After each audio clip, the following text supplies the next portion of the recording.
بدي فرجيكم على السر بس لا تقولوا لحدا.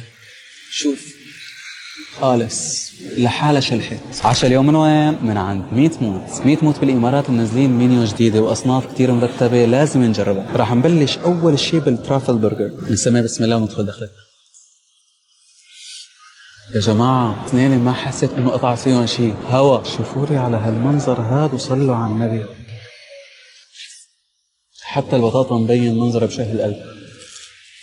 شوفوا كمية التبلة بالبطاطا خطيرة جدا. هلا جينا على الماشروم برجر، شوفولي على هالطبقات اللي فيها. بسم الله. صراحة الماشروم بالنسبة لي أطيب من الترافل. خلينا نقرب، هدول حرام صلهم بعاد عني كتير. هلا بدنا ندخل بصحن من الأرز مع اللحم المدخن. بدي فرجيكم على السر بس لا تقولوا لحدا. شوف خالص لحالها شلحت. شايفين اللحم شلون رايح نيف وزهري؟ زهري زهري، مين ما بيحبه زهري؟ طبعا هيك أكل بده معه. بنسميه بسم الله وندخل دخلتنا. من نغنغة نغنغة في العسل. هلا يا أبو حميد صار وقت تدخل دخلتك. شوف على تأميرة اللحم. هذا الصحن حرام ما ينمسح هيك بهالمنظر. هلا جينا على الكومبير باللحم المدخن. انظر يا صديقي انظر، إنها للرجيم وحدة بوحدة. قلبي راي يوقف يا جماعة.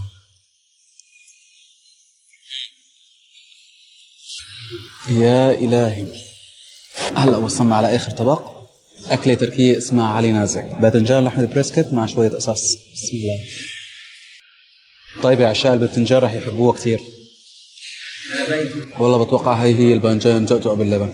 أنا صراحة حيطيلي خبز بس تعرفوني عامل رجيم ما خرج أكل خبز، حاسس حالي مثقلت شوي.